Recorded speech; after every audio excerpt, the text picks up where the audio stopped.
Ano ba yan? Sabihin mo munang maganda kung talagang nagandahan ka. Ano, maganda bang lugar nito bro? Ano masasabi mo? Muling tiningnan ni Jimboy ang larawan na ancestral house at tinusgahang maigi ang itsura nito. Maganda naman siya bro, walang duda. Maganda ang disenyo at kulay. Medyo may pagka-creepy lang ng kaunti. Saan ba kasi yan? At bakit may pinapakita sa akin? Actually, ancestral house ng pamilya namin to bro. Matatagpuan to sa probinsya namin sa Ilocos Norte. The last time na nagbakasyon kami rito ng pamilya ko noong 2014. 10 taon nang nakakalipas. Talaga? Sa inyo talaga yan?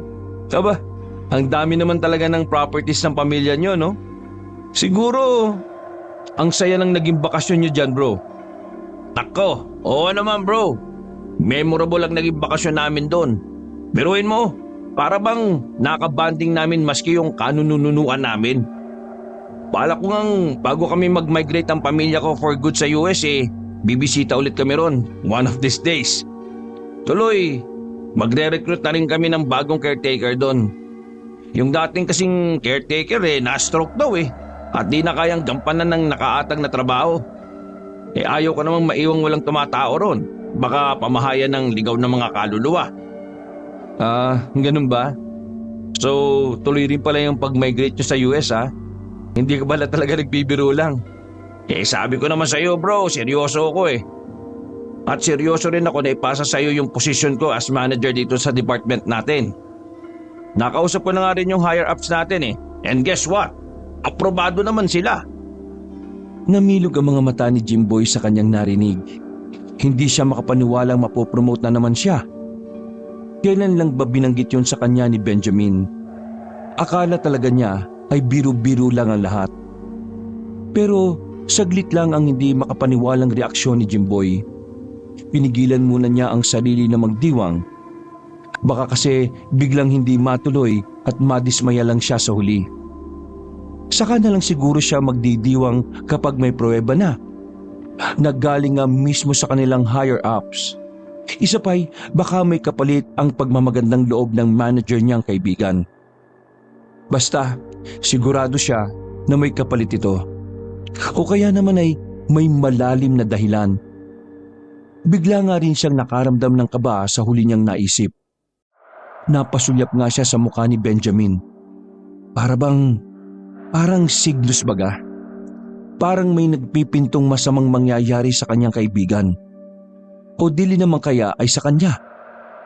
Marahas na napailing si Jimboy sa kinapupuntahan ng napakalalim niyang pag-iisip. Iwinaksin niya ang negatibong isipan na yun. Napansin nga ni Benjamin ang marahas niyang pag-iling. Napakunot ito ng noo at napantastikuhan. Uy, bakit ganyan na lang ang reaksyon mo bro? Hindi ka naniniwala?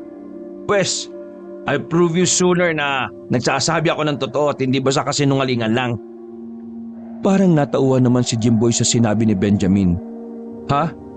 Hindi bro. Hindi naman sa hindi ako naniniwala. Naisip ko lang na bakit hindi nyo na lang ibenta yung ancestral house ninyo? Sa pangangapa ni Benjamin ang may sasagot, ay ewan niya kung bakit yun naman ang naisagot niya. Si Benjamin naman ang talagang nagulat. What? Naririnig mo ba yung sinasabi mo bro? Malaki ang pagpapalaga ng pamilya namin sa ancestral house na yun. Nakadepende ron ng future generations namin. Kung ibibenta namin yon, parang ibinenta na rin namin yung buong kasaysayan ng pamilya namin. And besides, napakaganda ng ancestral house namin na yon. Nakita mo naman sa picture, di ba? Wala itong katulad, kaya napakalabong ibenta namin yon. Sandaling napaisip si Jimboy sa parting sinabi ni Benjamin na nakadepende raw sa kanilang ancestral house ang future generations nila. Parang makahulugan ng dating ng mga katagang yun sa kanya. Sa papaanong paraan kaya nakadepende ang future generations ng kanilang pamilya ang isang ancestral house lang? Ano ang malalim na meron sa kanilang ancestral house? Ang palalim na pag-iisip ni Jimboy ay nabulabog ng walang ano-ano'y may kumatok na naman sa pinto ng opisina ni Jimboy. Narinig niya ang boses ng kung sino mang nasa likod nito. Yun na nga ang service crew na nagdala ng in-order niyang pananghalian. Pinapasok niya ito at ipinalapag sa kanyang mesa ang daladala nito. Binigyan niya to ng tip bago umalis. O siya, mananghalian na muna tayo bro. Yung mga dala mo, lumamig na yata eh. At nananghalian na nga muna sila.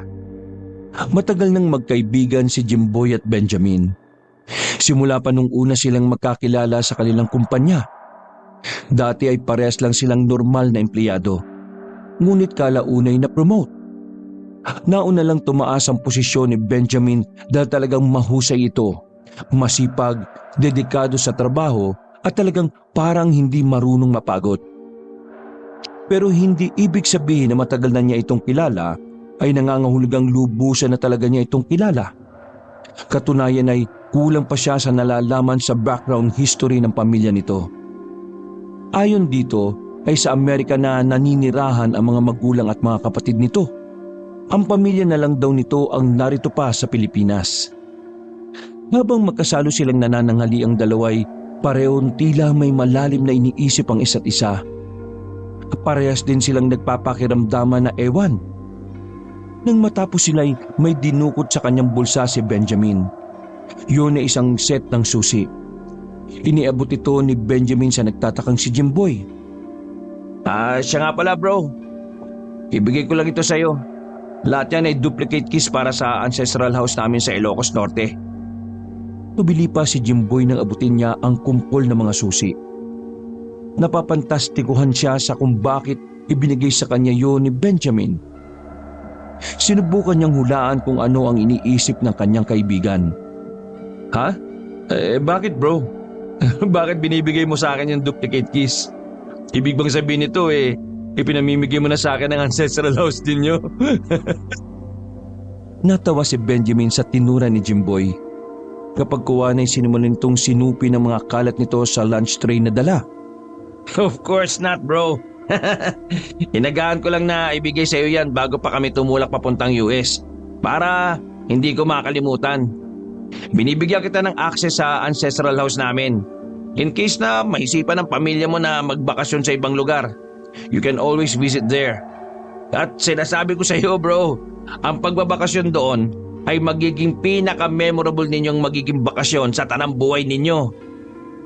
Napangiti na lang si Jimboy sa parang pagsisales talk pa sa kanya ni Benjamin.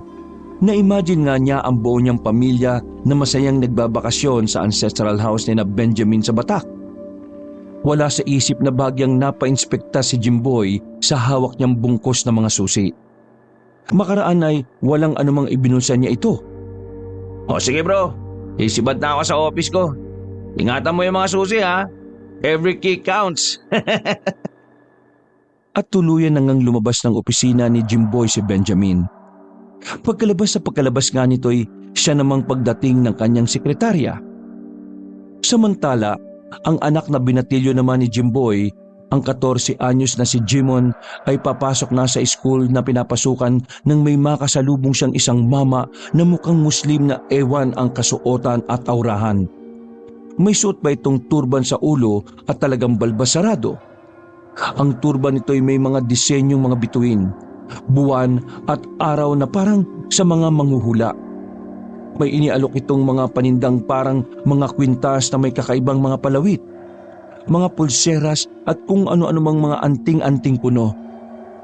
Uy iyo, mukhang may kakaibang aura ako nababasa sa iyo ah. Mukhang kailangan mo ng medalyong pangontra. Aba, ang lakas ng kutob ko bigla sa iyo, iho. May malalim na senaryo akong nakikita sa aura ng iyong muka. Sa kanyang narinig ay napakunot ng noo si Jimon at napangiwi. Tinapunan pa niya ng nagdududang tingin ang mama. Nako mama, hindi ubra sa akin yung style ninyo. Hindi ako interesado sa mga paninda nyo ha. Akala nyo ha. At lalakad na sanang muli si Jimon nang pigilan siya ng mama. Sandali iyo. Seryoso ko sa kakaibang nararamdaman ko sa iyo. Kung hindi mo alam hindi lang ako basta-basta manghuhula. Isa rin akong antingero. Antingero? Ano yung antingero? Antingero ang tawag sa mga taong may mga agimat na panlaban sa mga engkanto, mga elemento at mga aswang. Ito mga paninda ko ay mga pangontra ang lahat ng ito. Nakakadetekta sa kanila at kinatatakutan nila ang mga ito. Napaismit si Jimon sa sinabi ng mama. Palibhasa ay hindi siya naniniwala sa mga sinasabi nito o sa mga nilalang na nabanggit nito. Para sa kanya'y likang isip lamang ang mga ito at gawa-gawa lang para pagkakitaan. Maniwala ako sa inyo. Ano akala niyo sa panahon natin ngayon, makaluma? Sa napakamodernong panahon natin ngayon, makakakita pa ba kayo ng aswang, tikbalang, kapre, o kung ano-ano pang mga elemento ko, no? Napag-aralan na po namin yan sa history. Mga mananakop na Espanyol lang po ang nagpaniwala sa atin ng mga yan. Naku iho, totoo talaga ito. Nandito ka lang kasi sa syudad kaya hindi ka pa nakakaengkwentro ng kahit isa sa mga yan. Subukan mong dumayo sa mga liblib na baryo at tingnan natin kung hindi ka makapakonsulta sa mga albularyo o antingerong tulad ko. Saka, para sabihin ko sa iyo iho, oo, moderno na ngayon ang panahon. Makabago na ang paraan natin ng pamumuhay. Pero pagdating sa mga elementong hindi natin nakikita sa paligid at lalo na sa mga aswang, makabago na rin ang paraan nila ng pagsalakay sa mga tao. Karamihan din sa kanila, patago na talaga. Marunong din naman sila kumbaga umalinsabay sa mabilis na takbo ng mga pagbabago sa lipunan. Medyo natamimi si Jimon sa mga sinabi ng mama. Hindi tuloy siya makasagot dahil talagang may punto naman ang mama. Posible nga naman yon. Paano nga kaya kung isang araw ay mapadpad siya sa liblib ng mga baryo o malalayong probinsya?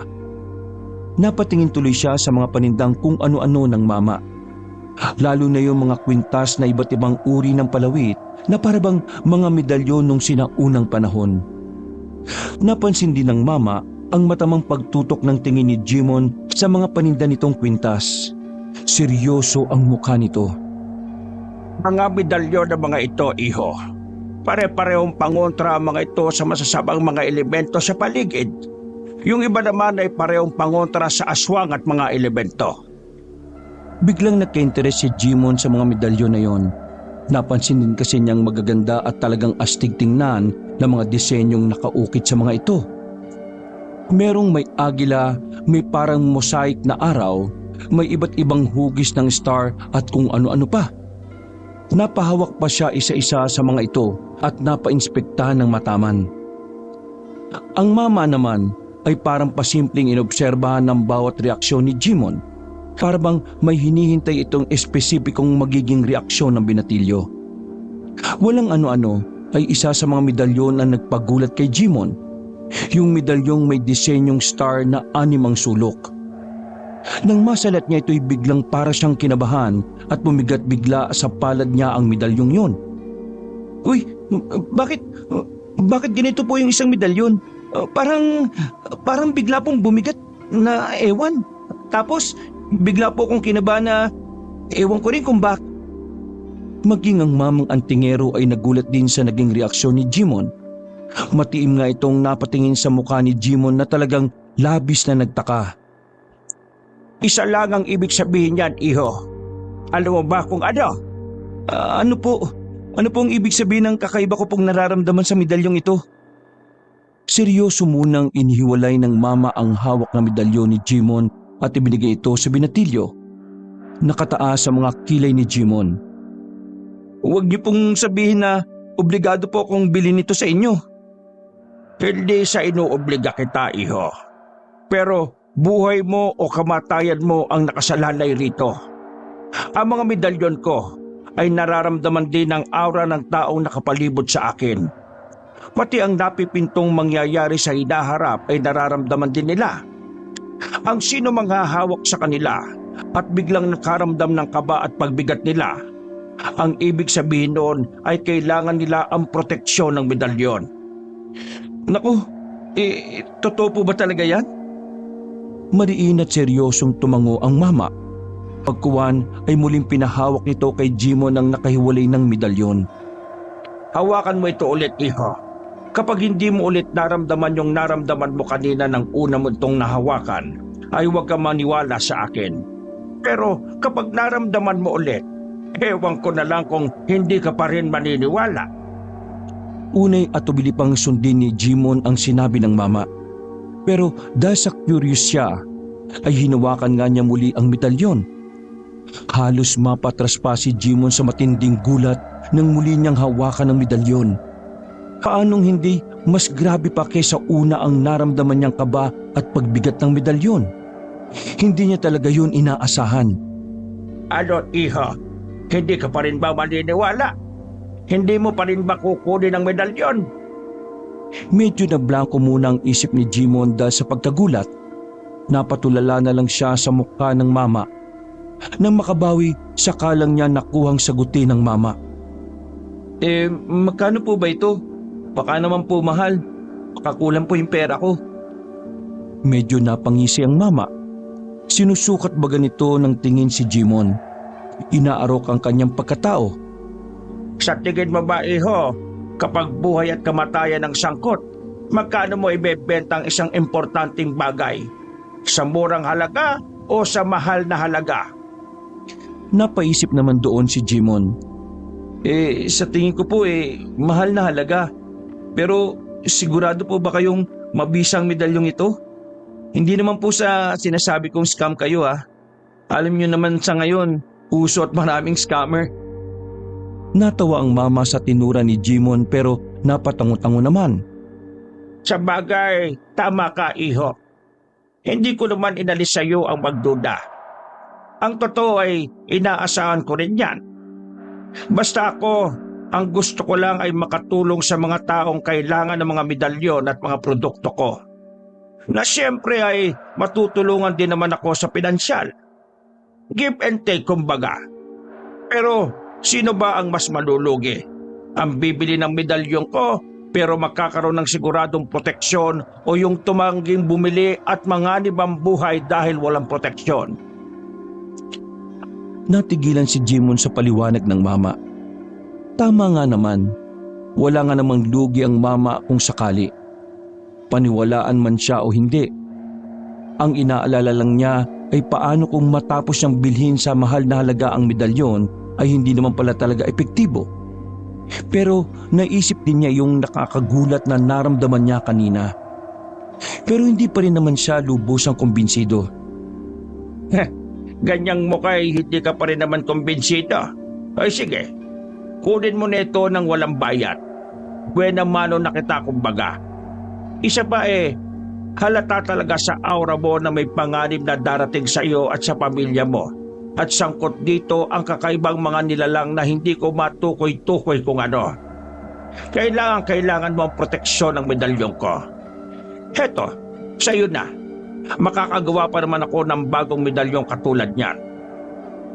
Ang mama na mismo ang nagsuot ng medalyon kay Jimon. Pagkasuot nga sa kanya ay nakaramdam kagad siya ng kakaibang ginhawa na hindi niya maipaliwanag. Nako, salamat po rito sa medalyon. Maya-maya'y naisipan ni Jimon na bayaran pa rin ang medalyon sa halagang meron lang siya mula sa baon niya. Alam niyang kulang yon dahil maliit na halaga lang. Pero dahil sa kakaibang ginhawang naramdaman niya ay naengganyo siyang magbayad pa rin. Iniabot niya ito sa kamay ng mama. Ngunit tumanggi ang mama. Hayaan mo na, iho. Libre na yan. Ilaan mo na lang yung bayad mo sana sa akin sa mga projects mo sa school. Ang maging bayad mo na lang sa akin ay ito.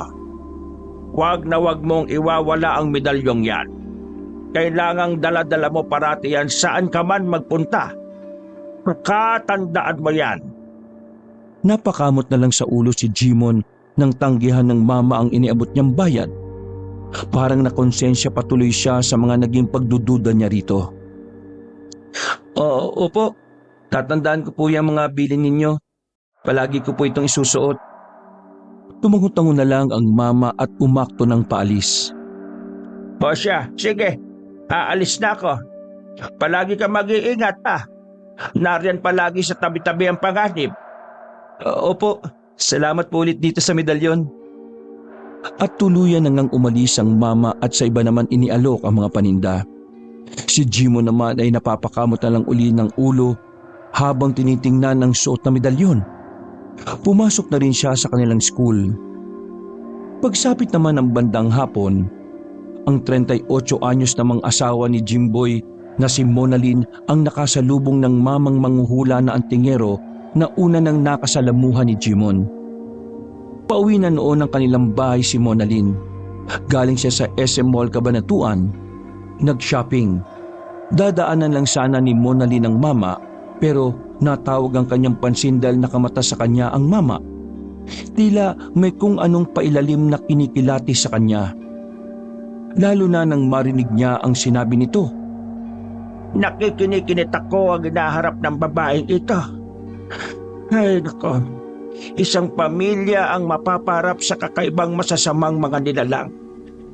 Napahinto sa paglalakad si Monalyn at nagtatakang hinarap ang mama. Mama, ano ba yung tinutukoy niyo? Tumungo-tango ang mama. Ikaw nga at wala ng iba.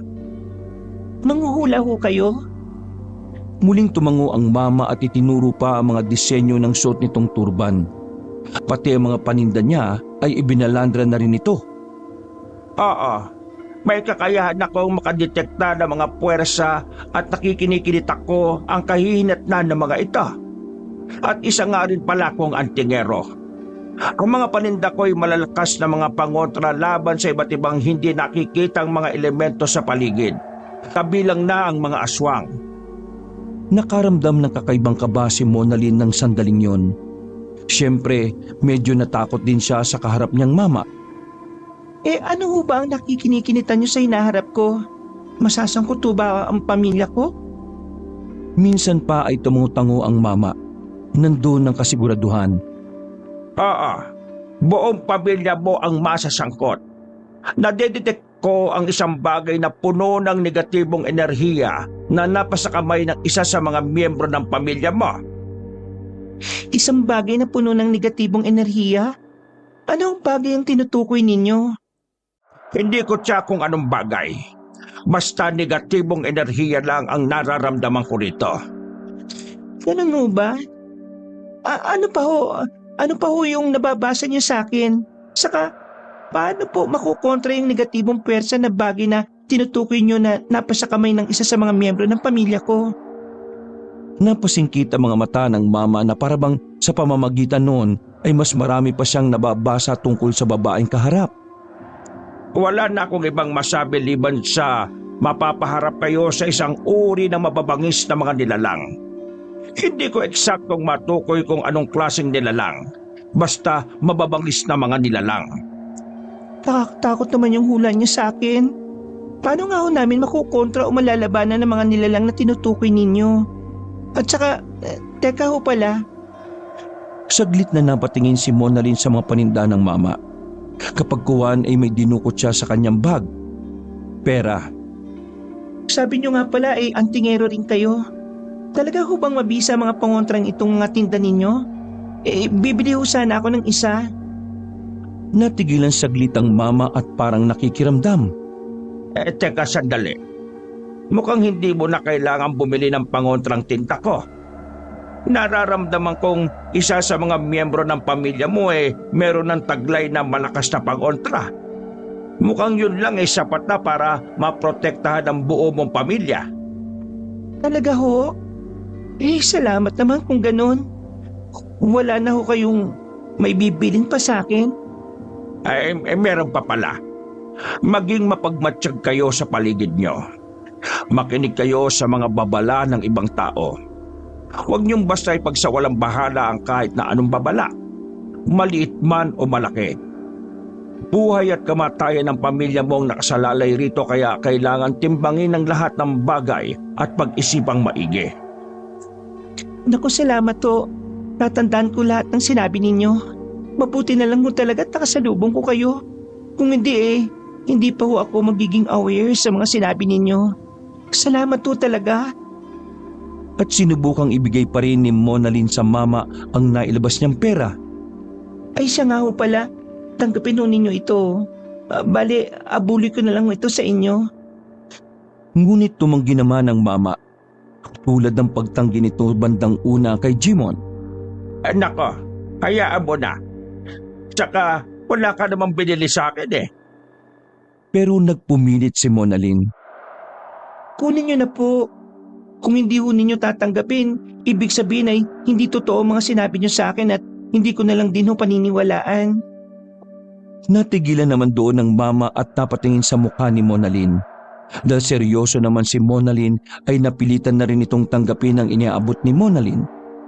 Ay sige, tatanggapin ko na. Para sa isang kadahilanan. Basta yung mga mahigpit kong bilin, wag mong kalilimutan.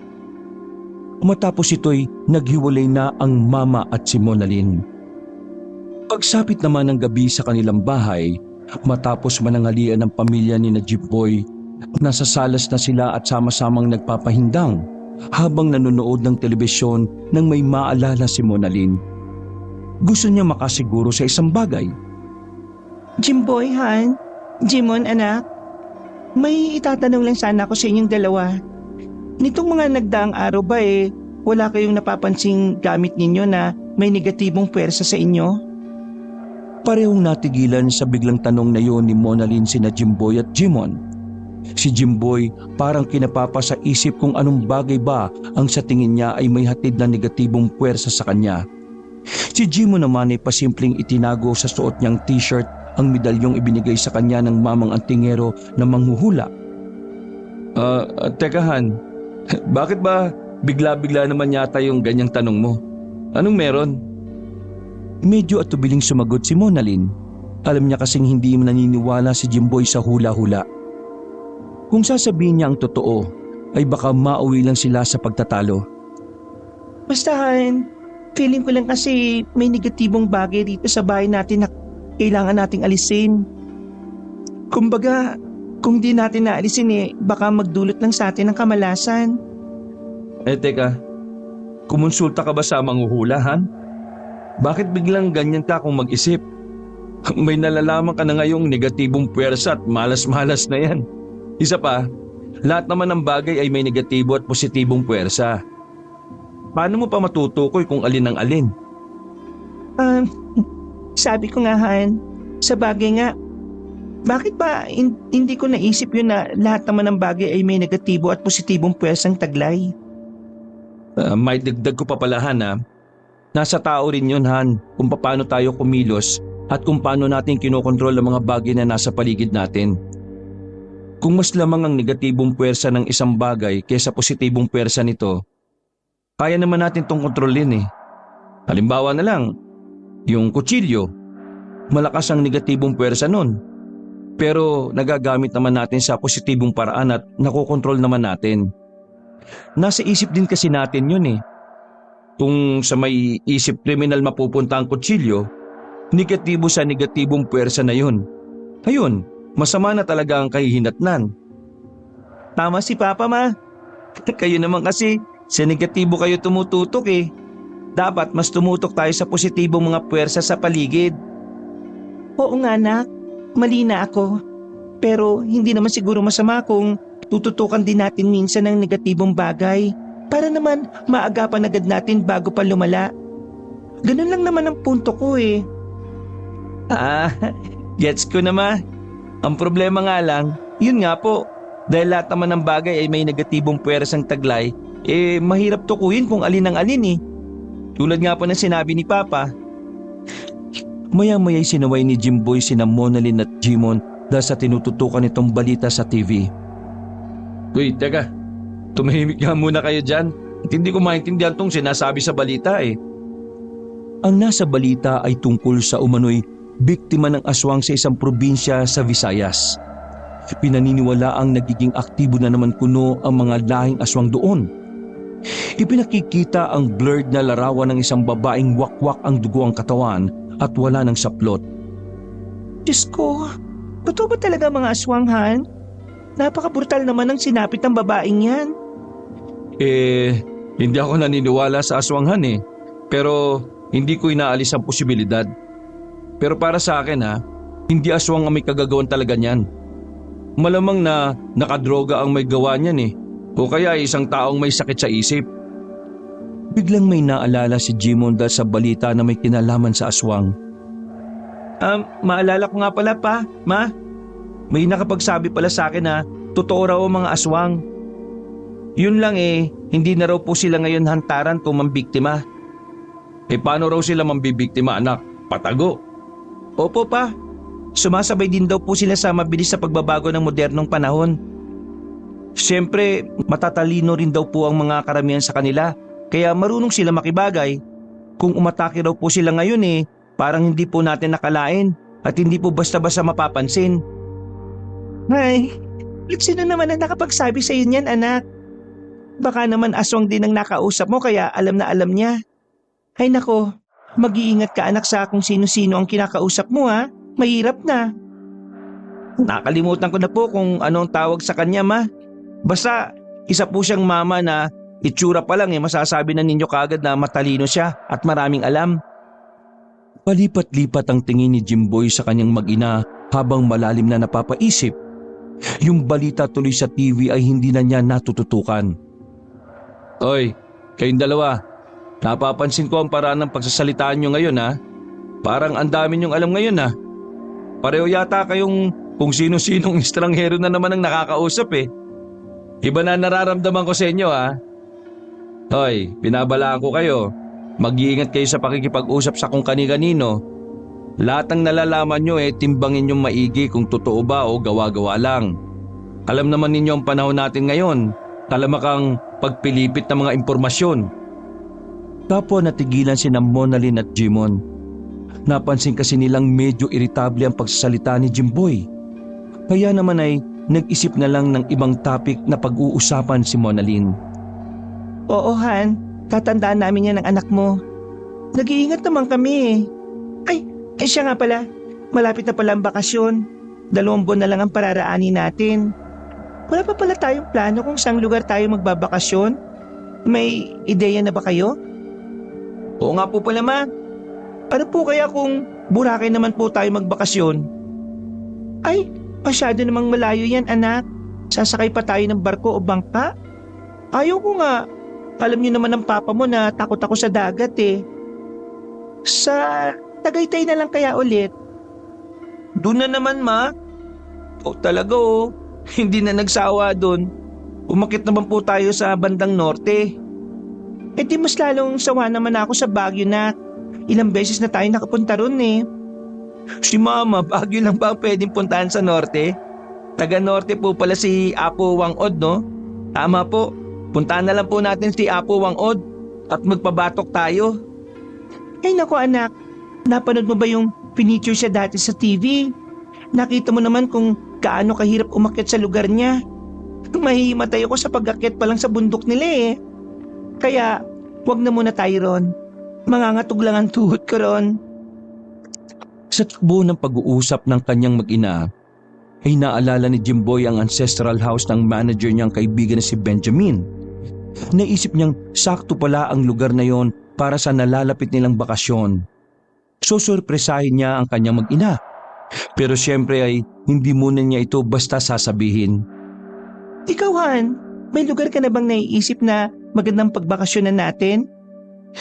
Meron na siyempre. At nasa parting norte rin yun.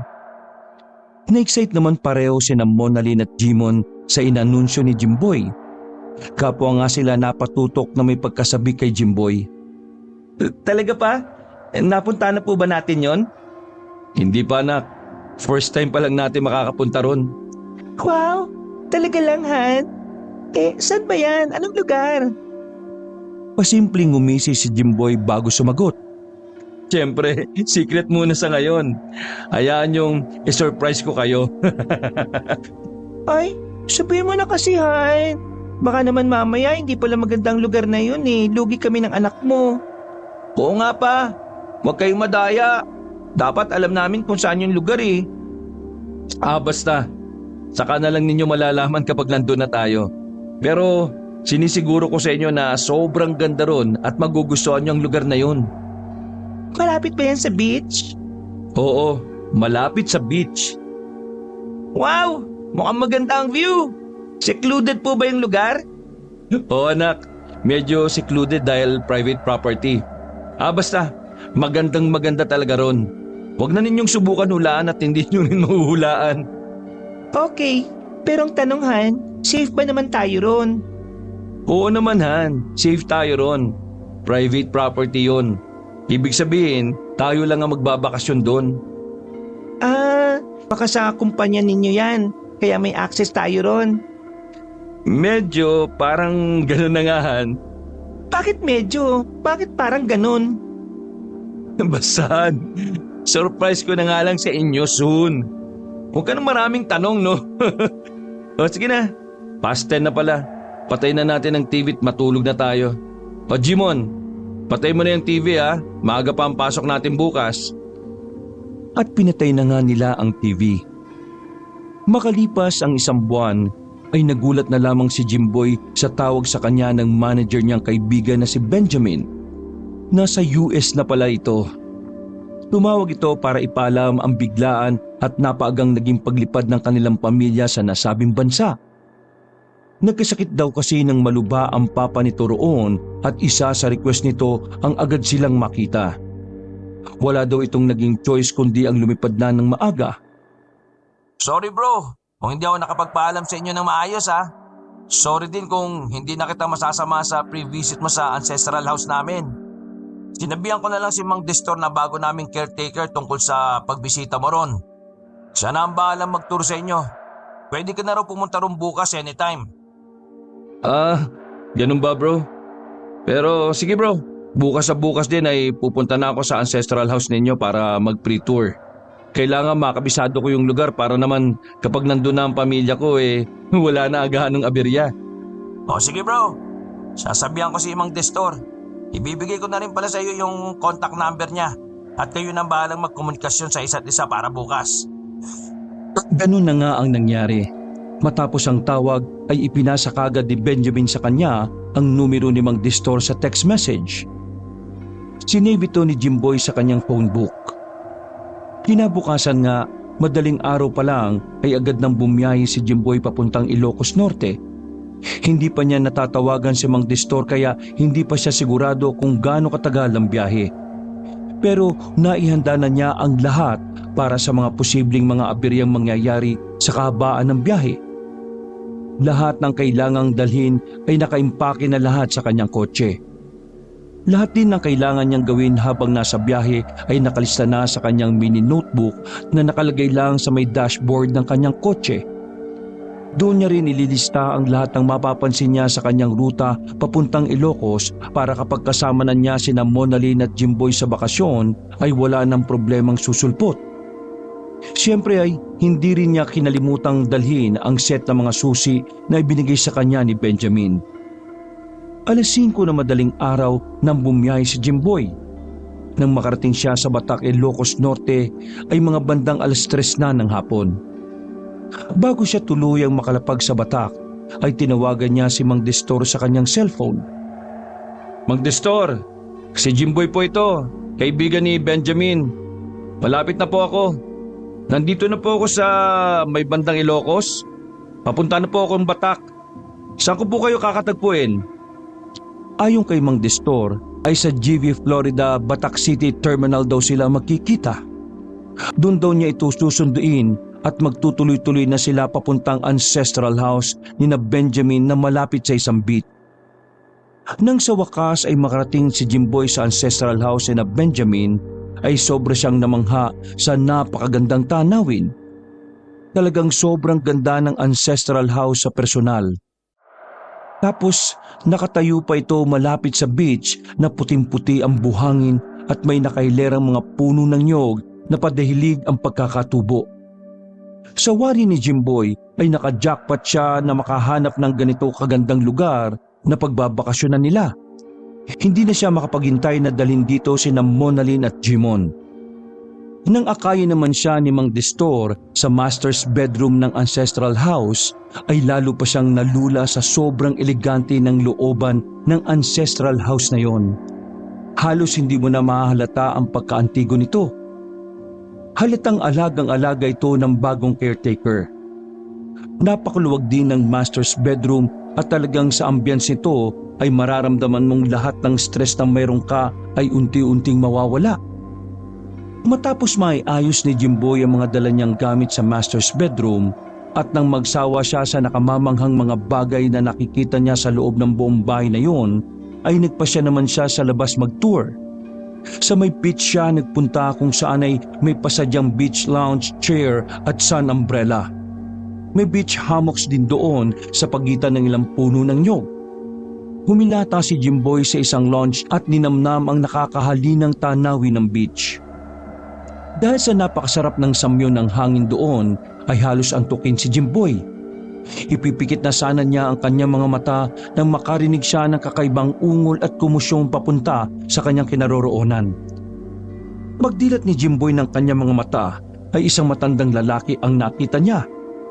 Halata sa itsura nito at nahihirapang pagkilos na stroke victim ito. Wala itong kasamang sinuman.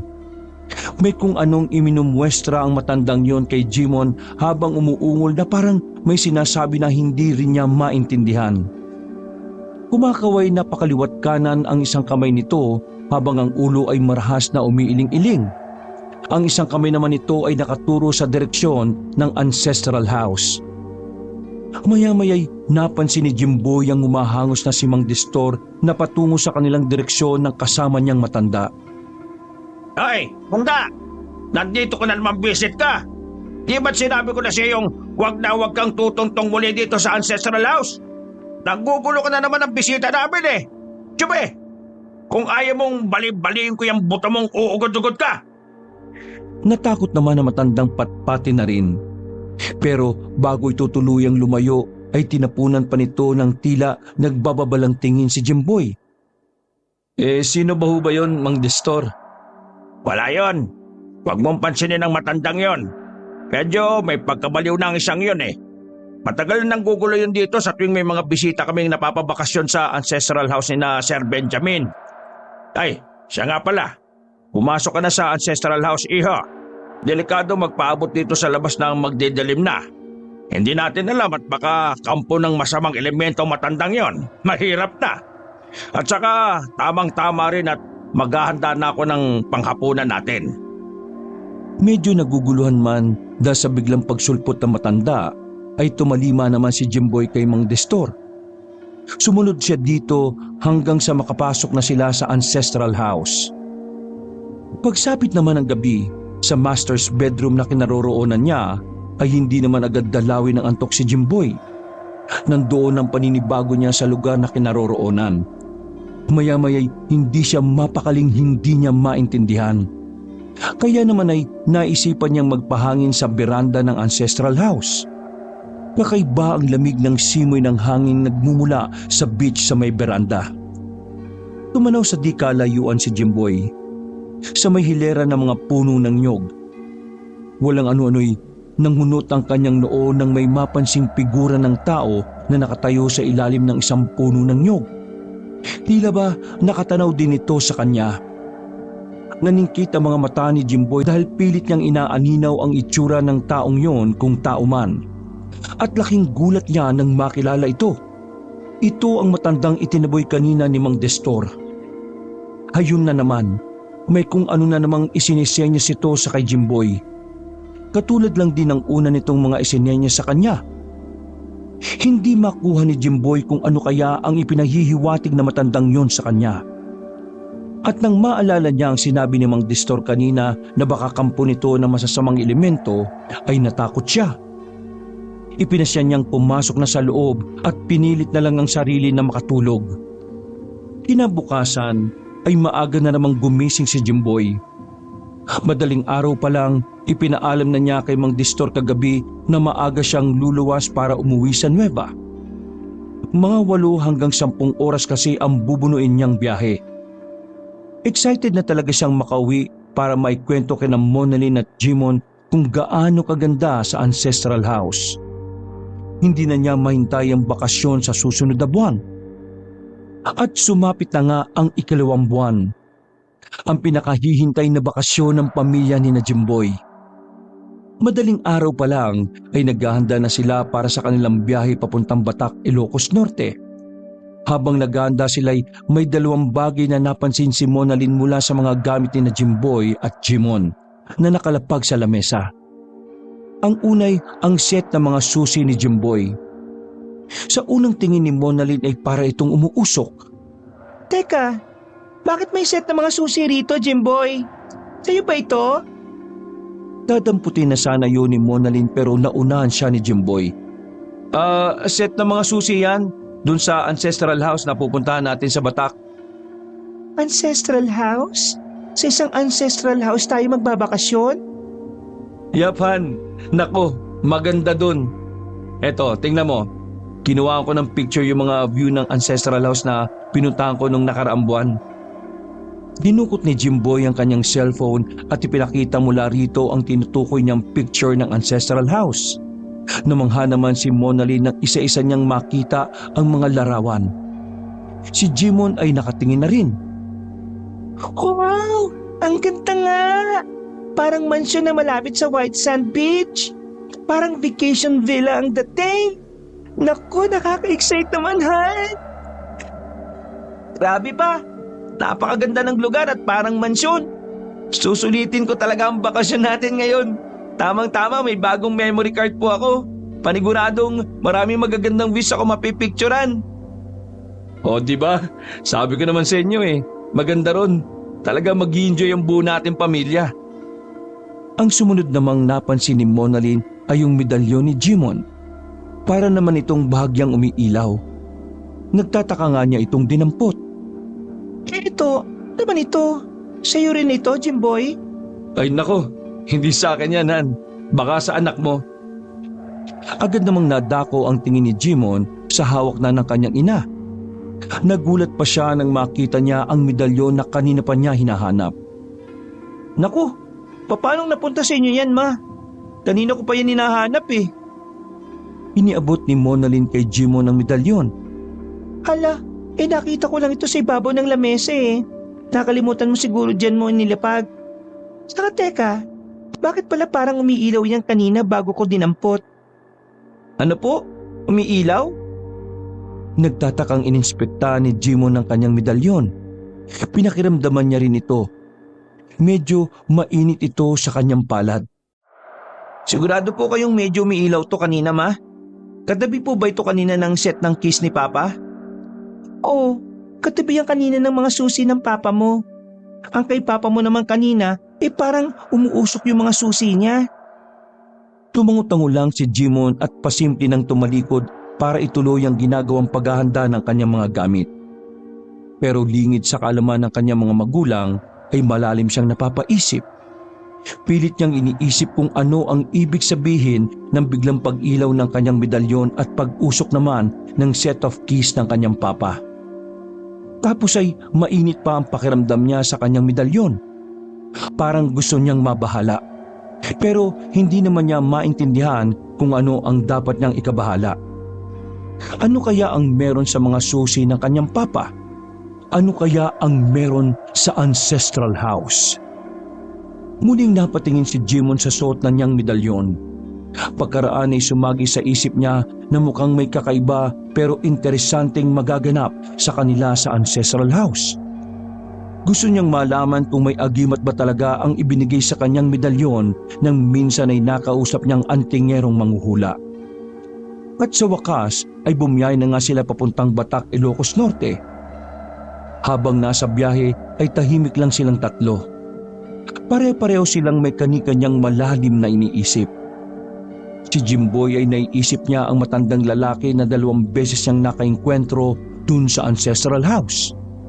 Hanggang ngayon ay hindi niya lubos maisip kung ano kaya ang kahulugan ng mga senyas nito. Bakit nito itinuturo ang ancestral house at parang inaayawan niya ito? Meron kaya itong hindi magandang karanasan sa ancestral house? Naisip niyang minsan nga ay sisikapin niyang kausapin ang matandang lalaking yon.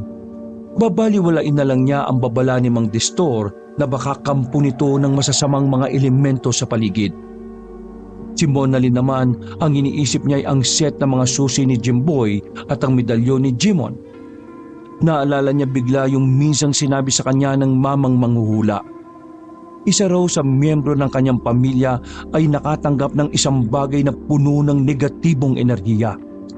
Isa rin daw sa miyembro ng kanyang pamilya ang nagtataglay na ng pangontra. Alin kaya sa set ng mga susi ni Jimboy at medalyon ni Jimon ang may sa negatibong enerhiya? Bigla ay bahagyang nanlaki ang mga mata ni Monalyn nang mapagtantong ang medalyon nga pala ni Jimon ay parang katulad ng mga medalyong inilalako ng kausap niya na manghuhulang antingero.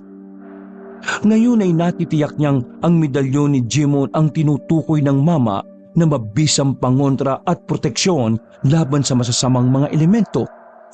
Ibig sabihin din nito ay ang set ng mga susi ni Jimboy ang bagay na nagtataglay ng negatibong enerhiya. Muling nanlaki ang mga mata ni Monalyn nang may mapagtanto na naman siya. Ang set ng mga susi ni Jimboy ay para sa ancestral house na pupuntahan nila. Ibig sabihin ay may kung anong nasa likod ng ancestral house na yon. Teka pala sandali, Jimboy. Sigurado ka bang tutuloy tayo sa ancestral house? Nagtatakang binalingan naman ni Jimboy si Monalyn. Kanina'y excited pa ito na makarating na sila roon. Pero ngayon ay parang biglang nagdududa. Oo naman, Han. Tuloy na tuloy tayo ron. Bakit ba parang biglang nagdududa ka sa pupuntahan natin? Ano bang meron? Bigla namang natigilan si Monalyn. Hindi niya alam kung sasabihin ba niya kay Jimboy ang minsang sinabi sa kanya ng mamang antingero na manghuhula o hindi na lang. Natatakot siyang magtalo na naman sila dahil baka isipin ni Jimboy na mas nagpapaniwala pa siya sa manghuhula. Wala naman. Naisip ko lang, Hana, ano kaya kung sa ibang lugar na lang tayo pumunta? Naisip ko na lang, Hana, ano kaya kung sa ibang lugar na lang tayo sa Batak tumuloy? Marami rin naman yatang ibang magagandang beaches doon eh. Ay naku, Han. Mas maganda ron sa ancestral house. Napuntahan ko na nga minsan, hindi ba? Tsaka, libreng-libre lang tayo ron. Kung sa ibang lugar pa tayo pupunta magagastusan pa tayo ng malala. Tsaka, private yun, Han. Kaya nakasisiguro kung mas ligtas tayo ron kesa kung sa ibang lugar pa tayo pupunta. Hindi man kampante sa sagot ni Jimboy ay nanahimik na lang si Monalyn. Siguro ay doon na lang siya sa medalyon ni Jimon hahawak ng kaligtasan nila kung sakali. Si Jimon naman ay naaalala rin niya ang tagpo nung makausap niya ang mamang antingero na manghuhula rin. Naalala niyang minsan ay nabanggit nitong mapapaharap daw sila sa isang malagim na senaryo. Anong malagim na senaryo naman kaya ang naghihintay sa kanila? Natatakot na kinakabahan siya siyempre. Pero hindi niya maintindihan ng sarili kung bakit parang excited naman siyang malaman kung paano gumagana ang anting-anting na taglay ng medalyong ibinigay sa kanya ng mama. Matapos ang kani-kanilang mga iniisip ay nakarating pa rin naman sila sa ancestral house sa Batak. Dumating sila roon ng eksakto mag-aalas 3 ng hapon. Sinalubong sila ni Mang Distor na ang kakaibang sayang nadarama ay halatang halata sa bakas ng kanyang muka. Ligayang pagdating sa pamilyang Euros dito sa Deles Ancestral House. Angat ko na magkaroon kayo ng hindi malilimutang karanasan dito. Sina Monalyn at Jemon ay halos nalimutan na ang kani-kanilang mga pangamba nang mabistahan nila ang kabuuan ng Ancestral House at ang paligid nito. Halos lumawa ang kanilang mga mata sa pagkamangha.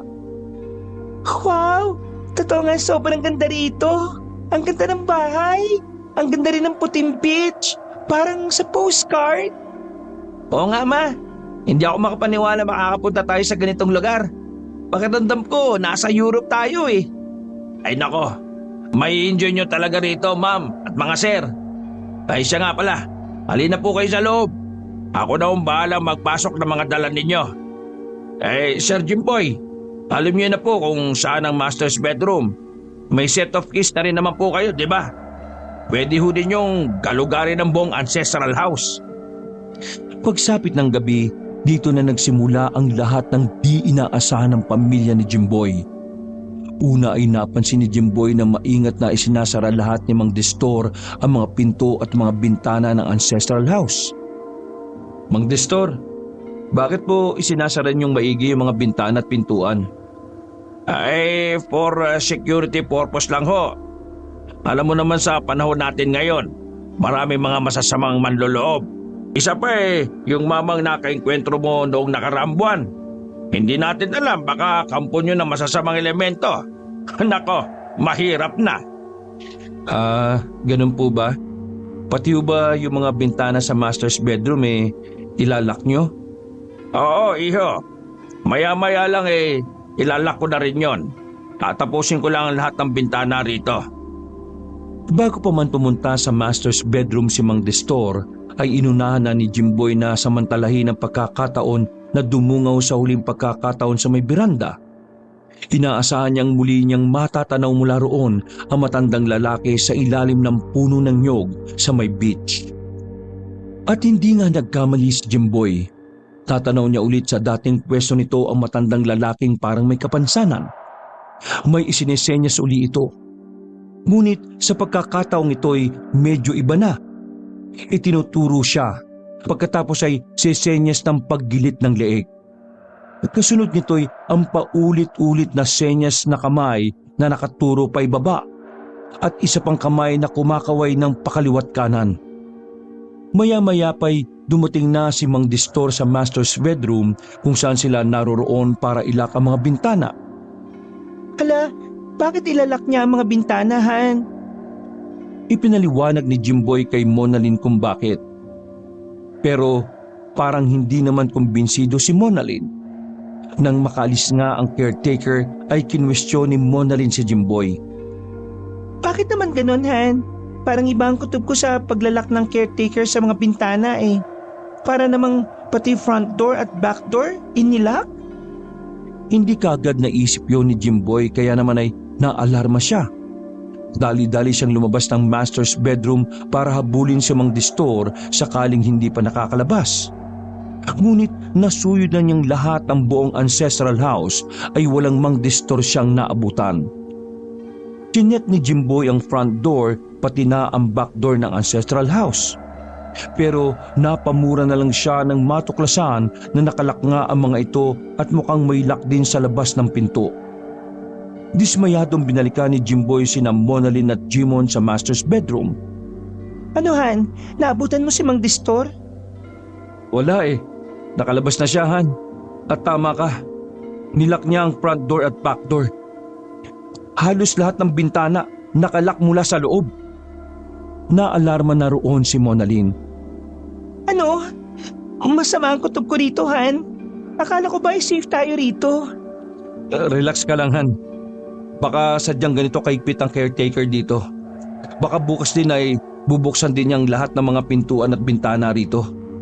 Teka, tatawagan ko pala si Mang Destor sa cellphone niya. Mabuti nang tanong natin siya. Ngunit biglang hindi makontak ni Jimboy ang number ni Mang Destor. Ilang ulit siyang sumubok na matawagan ito pero paulit-ulit na out of coverage area. Natutulalang nagkatinginan na lamang sina Jimboy at Monalyn sa maaring kahulugan nun. Muling nagdial si Jimboy pero sa pagkakataong ito ay number naman ng kaibigan niyang si Benjamin ang sinubukan niyang tawagan. Hindi naman problema sa kanyang international call dahil may sapat namang load na pang international call ang cellphone niya. Nabuhayan ng loob si Jimboy nang magring ang tawag sa kabilang linya. Pero ang nakapagtataka lang ay parang may naririnig din siyang mahinang ring sa tabi-tabi. Nagtatakang nagkatinginan silang nakikiramdam sa paligid. Parang may naririnig ako nagri-ring, Han. Parang nagbubuhat sa ilalim. Itinuro pa ni Monalyn ng makintab na sahig kung saan sila nakatapak. Nagtataka namang napatingin sa sahig si Jimboy pati na si Jimon. Dahan-dahan silang lumuhod at sinubukang pakinggan kung may nagri-ring nga ba sa ilalim ng sahig. Ngunit maya-maya'y bigla namang natapos ang tawag. Tiningnan ni Jimboy ang screen ng kanyang cellphone. Nireject ang kanyang tawag. Sinubukan niya ulit kontakin ang number ni Benjamin ngunit sa kasamaang palad ay naging out of coverage area na rin ito. Bakit po kaya may nagdiring sa ilalim? May basement po yata itong ancestral house na ito pa. Saka tekahan, di ba nasa US si Benjamin? Paano may nagdiring sa ilalim? Biglang naguluhan si Jimboy sa mga nangyayari. Iniisip niya ang lahat ng bagay tungkol kay Benjamin pero hindi niya mapagtagpi-tagpi. Ano ang meron sa ancestral house na kinaroroonan nila? Habang nag-iisip si Jimboy, maya-maya pa'y napakapa si Jimon sa suot niyang medalyon. Naramdaman kasi niyang bigla na para itong bumigat. Inilabas niya ito sa suot niyang t-shirt at ganun na lang ang pagtataka niya nang mapansin niyang medyo umiilaw ito. Ma, pa, tingnan niyo suot ko medalyon oh. Medyo umiilaw. Hala, oo nga anak. Ganyan-ganyan din yan nung una kong makita dun sa bahay. Hindi kaya may ibig sabihin yan anak? Teka, saan mo ba nakuha yan, nak? Ikinuwento ni Jimon kung paano siya nagkaroon ng medalyong yon. Binanggit niya at inilarawan ng matandang antingero na manghuhula na nagbigay sa kanya noon. Hala, parang yun din ang matandang nakausap ko anak. Si Monali naman ang nagkwento ng tungkol sa naging inkwentro niya sa matandang antingero na manghuhula. Sinamantala niya rin ang pagkakataon para sabihin na ang patungkol sa sinabi ng mamang yon na mapapaharap sila sa mababangis na mga nilalang. Halos katugma lang ito ng sinabi naman ni Jimon na mapapaharap sila sa isang malagim na senaryo. Sa kanyang mga narinig ay parang hindi naman makapaniwala si Jimboy. Hindi siya kumbinsido. Mababangis sa mga nilalang? Kayo naman pala ang dahilan kung bakit ganito ngayon ang sitwasyon natin eh. Nagpapaniwala kasi kayo sa mga hula-hula na yan eh. Dapat, hindi kayo nakinig sa matandang yon. Nakinig kasi kayo kaya heto, nangyayari mga hula niya. Maya-maya'y galit na binalingan ni Jimboy ang sota kwintas ni Jimon na nooy bahagya pa ring umiilaw. Ngunit sa aktong hahabultin pa lang sana ni Jimboy ang medalyon ni Jimon nang walang ano-ano'y nakarinig sila ng sunod-sunod na parang mga atungal sa ilalim ng sahig. Kasunod nito ay sunod-sunod na mga kaluskos at pagkaskas ng parang matigas o matalim na bagay. Nanlaki ang mga matang nagkatinginan silang tatlo. Lahat sila ay nakatitig sa sahig. Alahan, ano mga tunog na yun sa ilalim? Ano ang gagawin natin? Sumenya si Jimboy na magdaan-daan sila sa pagkilos. Biglang pinagpawisan sila ng malapot dahil sa kanilang sitwasyon. Kailangan natin lumabas ng silid na ito. Dahan-dahan lang tayo. Saan naman tayo pupunta? Diyos ko, nakakatakot naman to.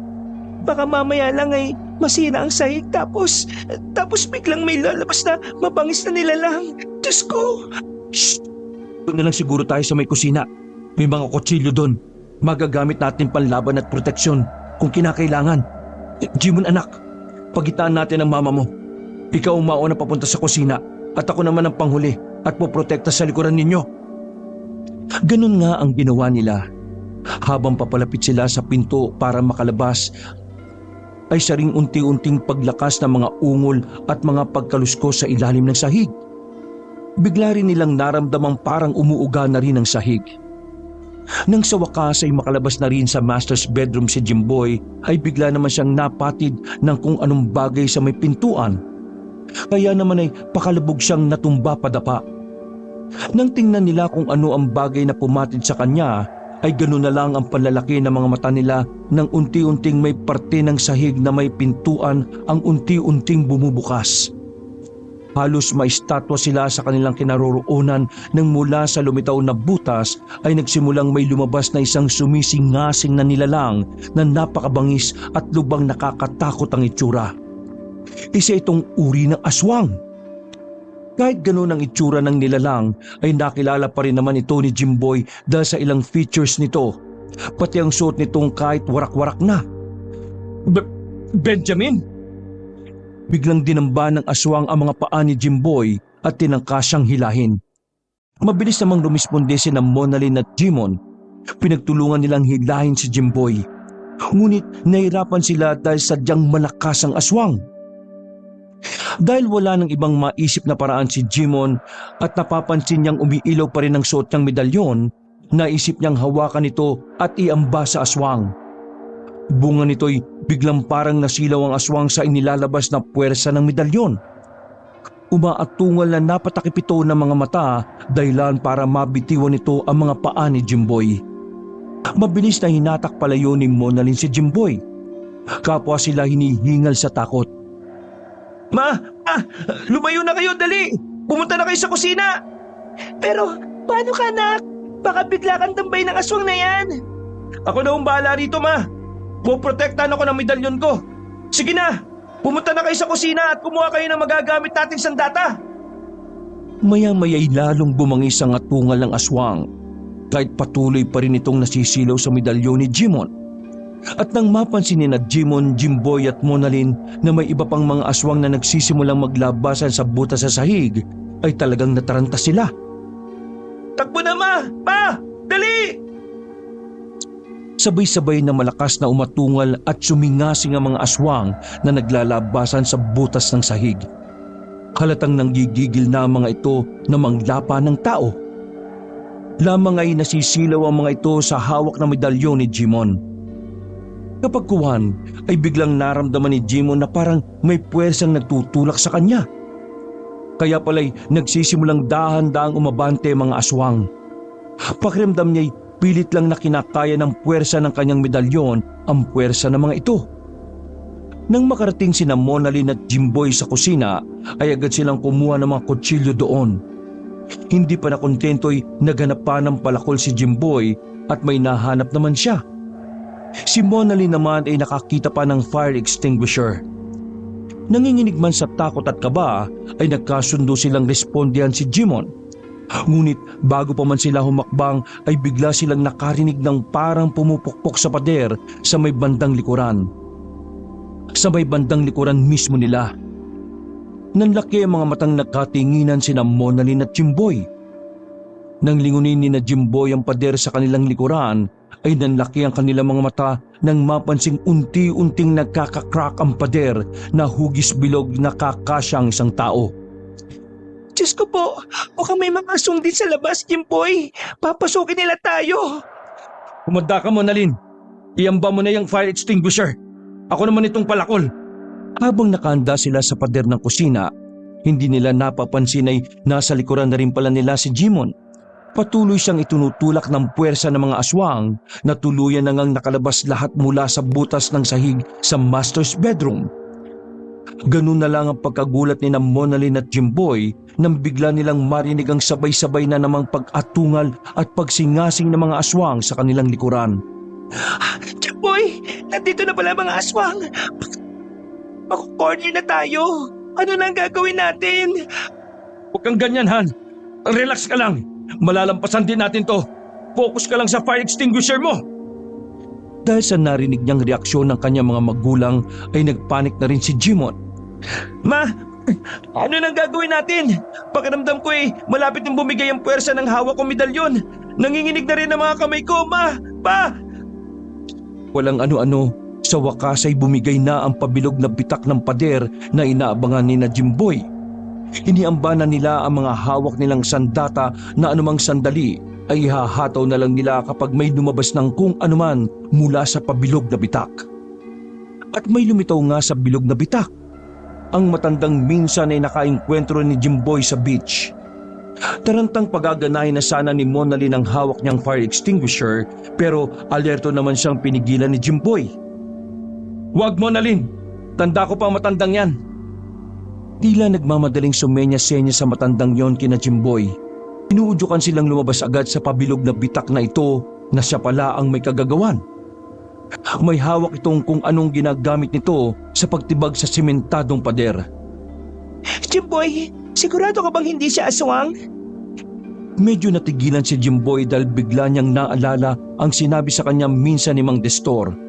Pero base naman sa nakikita niyang ginagawa nito ngayon ay malabong totoo ang sinasabi ni Mang Destor. Kaya naman ay mariin siyang umiling-iling bilang tugon kay Monalyn. Hindi, Han. Hindi siya aswang. Kita mo naman, tinutulungan pa niya tayo makatakas. Sa puntong ito ngayon lang napagtanto ni Jimboy ang kahulugan ng mga senya sa kanya dati na matandang lalaki. Kung sana pala ay inintindi niya ang mga babala pala nito, Sana'y hindi sila umabot sa ganito. Si Monalyn naman ay duda pa rin dahil sa itsura ng matandang lalaki sa labas ng pabilog na bitak sa pader. Pero nang muli niyang marinig ang nagngangalit ng mga atungal at singasing ng mga aswang sa kanilang likuran at ang payak ng pagtawag sa kanila ni Jimon, ay napilitan na rin siyang sumunod sa inutos sa kanila ng matandang lalaki. Ibahan, paano pala si Jimon? Baka malapa na siya ng mga aswang.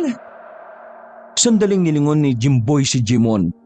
Tansya niya'y nasa mga 1.5 di pa na lang ang layo nito sa kanila.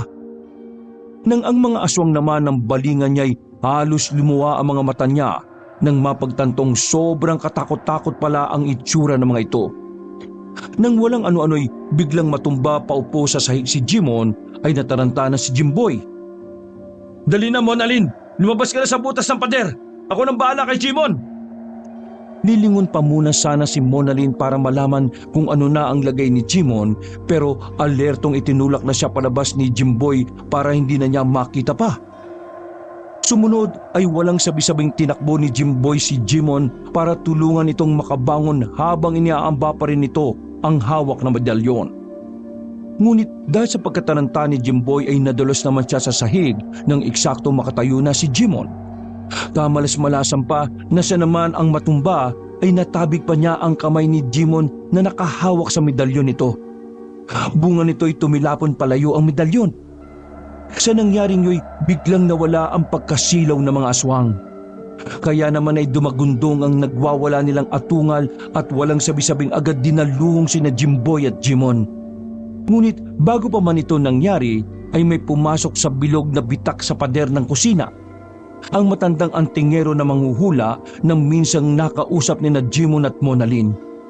Marami itong suot ng mga medalyon. Mabilis na rumisponde ang mamang antingero.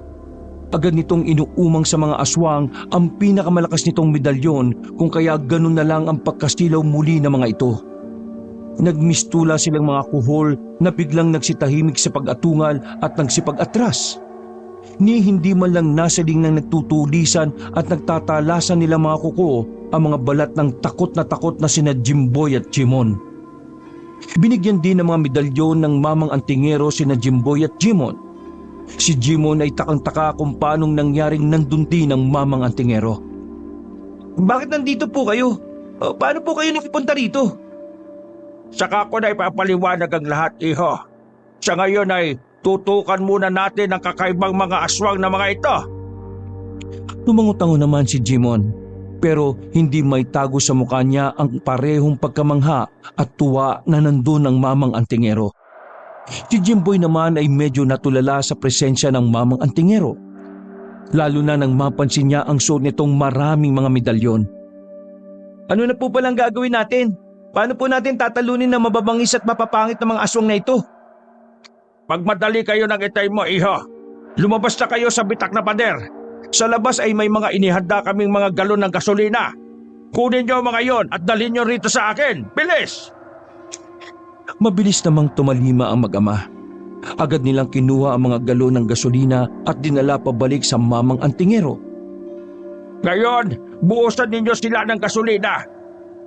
Nang marinig ng mga aswang ang utos ng mamang antingero, ay tinangka nilang magsibalik sa pinanggalingan nilang butas sa sahig sa master's bedroom.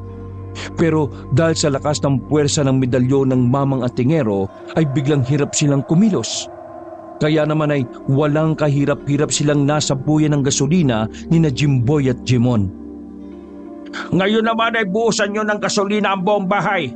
Pagkatapos ay lalabas na tayo sa butas sa pader sa ginawa namin na matanda kanina. At ganoon ang ginawa ni na Jimboy at Jimon. Binuhusan nila ang buong ancestral house. Pati ang butas sa sahig sa master's bedroom ay binuhusan din nila. Matapos ang lahat ay lumabas na nga sila sa butas sa pader sa kusina. Sa labas naman ay nabuhusan na rin pala ng gasolina ni na Monalyn at ng matandang lalaki ang palibot ng ancestral house. Ngayon ay katapusan na ng malihim at tusong mga aswang na mga yan. Naglabas ang mamang antingero ng posporo. Inilabas din niya ang dala niyang sulo na kinuha niya mula sa isang tabi at sinindihan nito. Inihagis niya ang may sinding sulo sa loob ng ancestral house mula sa butas na pader ng kusina. Agad-agad ay narinig nila ang malakas na pagsagro ng apoy sa loob kasabay ng nakakabaliw na pag-atungal ng mga aswang. Lumayo naman kayo ngayon sa ancestral house at ang palibot naman nito ang sindihan natin ng apoy. At lumayo nga sila. Doon sila pumaroon sa hiwalay na quarter ng caretaker na si Mang Destor. Doon ay natagpuan nilang wala itong malay pagkat hinataw pati una ng Mamang Antingero sa ulo para walang maging sagabal sa kanilang plano. Matapos masilaban ng Mamang Antingero ang palibot ng ancestral house, ay mabilis itong tumakbo palayo at tinungo ang quarter ng caretaker kung saan naroroon ang pamilya ni Jimboy at ang matandang lalaki. Sa quarter na yon, ikinuwento ang lahat ng Mamang Antingero kung paano siya napadpad doon. Palihim pala niyang minamanmanan noon ang pamilya ni na Jimboy, buhat nang maramdaman niyang mapapaharap sila sa matinding panghanib sa kamay ng mababangis na mga nilalang. Palihim siyang pumuslit at nagtago sa likod ng compartment ng kotse ni Jimboy nung una itong magtungo sa ancestral house. Nakausap rin niya noon ng matandang lalaki na napag-alaman niyang dati palang caretaker ng ancestral house. Na-stroke ito ng masaksihan na may mga aswang palang nagkukuta sa tagong basement ng ancestral house. At walang nakaligtas sa sinundan nilang mga bakasyonista na isa ring pamilya. Ito rin ang noong paunti-unting tumitibag sa pader sa may kusina para sa balak sana nitong pagsunog sa basement. Palihim ulit na pumuslit sa compartment sa likod ng kotse ni Jimboy ang Mamang Antingero nang bumiyahe na sila buong pamilya. Nang makarating sila sa ancestral house ay pinuntahan daw agad niya ang bahay ng matandang na stroke para sa plano nilang pagliligtas sa pamilya ni na Jimboy at ang tuluyang pagpuksa sa lahi ng mga aswang na yon na ginagamit ang ancestral house para sa pambibiktima. Ang Mamang Antingero rin ang bali tumapos sa tinitibag na pader ng Mamang na-stroke. Iba na rin talaga ang mga aswang sa panahon natin ngayon. Palihim na sila kung mambiktima. Kaya sa susunod huwag na huwag niyong basta pagkakatiwalaan ang pinapakitang kabaitan sa inyo ng mga tao, ha? Kung sa tingin ninyo kaduda-duda ang pinakikita nilang kabaitan, posibleng sila ay hindi talaga tao, kundi mapagkunwaring mga aswang.